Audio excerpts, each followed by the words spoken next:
Tēnā koutou katoa. Thank you, Madam Chair and members of the Select Committee for the opportunity to be heard today. My name is Genevieve Toop and I am submitting on behalf of Greenpeace Aotearoa. Greenpeace submits in full opposition to the Fast Track Approvals Amendment Bill and urges the Select Committee to reject it. Radical and egregious were the words used by the Parliamentary Commissioner for the Environment to describe some of the changes proposed in this bill. Before I outline why we agree with that assessment, I want to ask the Select Committee to consider this question. What does a truly prosperous Aotearoa look like? Is Aotearoa prosperous if families no longer have clean, safe drinking water because a minister in Wellington decided the national benefit of an industry outweighed the costs to the people living next door to that industry?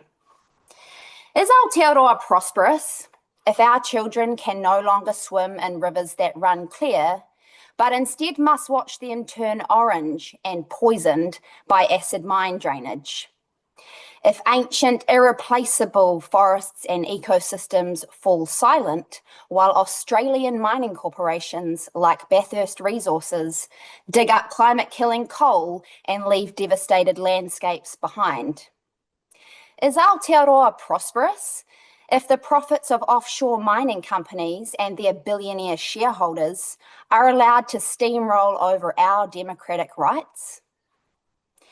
When you strip away the spin about the price of groceries, what you find is a bill that treats nature not as an intrinsically valuable living system on which our health, well-being and survival depends, but treats nature as an obstacle to corporate profit. When you look past the misleading statements about just a series of technical adjustments, what you find is a bill that treats public participation not as a cornerstone of our democracy, but as a threat to corporate interests. This bill, in the words of the New Zealand Law Society, has been mischaracterised. That's politely putting it. It is a far-fetched proposition indeed to suggest that New Zealanders will get cheaper butter by changing the law so a cyanide-filled tailings dam can be rubber-stamped in a tectonically active country in just 60 working days with no public or independent external experts' input allowed. It is a bit of a stretch of the imagination to suggest that a toxic tailings dam that will forever threaten the rivers, farmland and communities downstream is somehow going to stop supermarkets being legally allowed to rip off New Zealanders every day to the tune of 1 million in excess profits. But hey, if the minister decrees in an evidence-free government policy statement that toxic tailings dams and the open cast mines sitting behind them is of national benefit to groceries, then we in the panels better believe it. That is what this bill is asking us to do. This bill, which is designed to ensure that the most contentious and ecologically reckless projects proposed in our recent history get their fast-track approvals no matter what. No matter that they might cause irreversible harm to nature, no matter what hapū, local communities and the public have to say about it. And we are not having this conversation from a good starting point. This bill seeks to make changes to the already deeply anti-democratic and anti-nature Fast Track Approvals Act, the act that enables activities prohibited under the RMA, suppresses public participation, steamrolls over our environmental law, and even gives mining companies another chance at projects so ecocidal they have been rejected by the Supreme Court. Projects like Trans-Tasman's Resources' decade-long bid to mine the South Taranaki Bight in the habitat of critically endangered Maui dolphin and against the clear opposition of local iwi, hapū and community.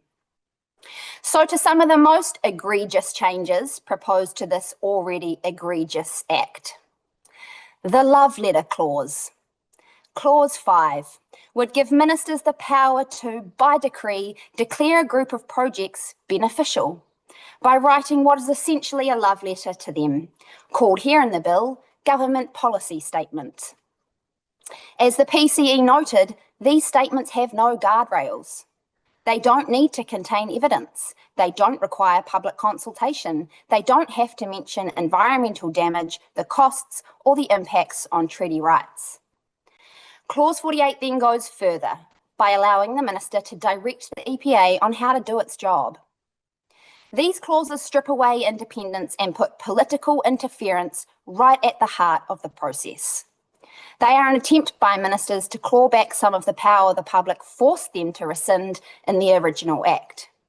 If ministers are given the power to both predetermine the benefits of projects and influence the agency administering the process, the integrity of the process evaporates. Decision-making must be insulated from the influence of corporate money and corporate lobbying. Panels must be free of political interference to robustly and independently consider the projects, and panels must also have the time to adequately assess complex, high-risk proposals.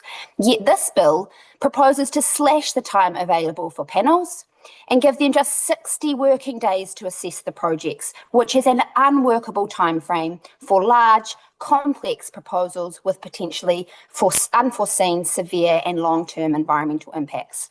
Then there is public participation, already severely curtailed under the Act. Clause 33 further restricts panels from inviting anyone other than local authorities to provide comment on projects unless that authority explicitly states they won't address an issue. This shuts out the groups who often have the most relevant expertise: hapū, environmental organisations, scientists and local communities who understand the places at stake. Clause 50 removes their right to appeal to the High Court on point of law, and on top of this, Clause 6 removes the requirement for applicants to consult iwi and hapū in the application stage. They would only have to notify them. And finally, to one of the most brazen amendments, Clause 56, which allows corporate applicants to object to specific panel members they don't like. Letting corporations essentially pick their own judges leaves no doubt about who this government is stacking the odds for. It's like letting the Wallabies choose their own referee in a match against the All Blacks. We wouldn't consider that fair in sports, so why would we consider it fair in our democracy? This bill tries to hand power to ministers and corporate applicants while shutting out New Zealanders from having a say over the biggest, most controversial, most damaging projects of our generation.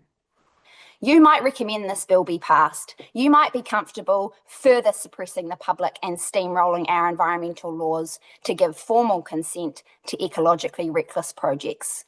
But you cannot, by ministerial decree or otherwise, manufacture the social license to operate in this country. And like resource consent, social consent is also required. In closing, Greenpeace Aotearoa urges the Select Committee to reject this bill and instead focus on building a truly prosperous Aotearoa with an enduring consent regime that has nature, democracy and te tiriti o Waitangi at its heart. Thank you.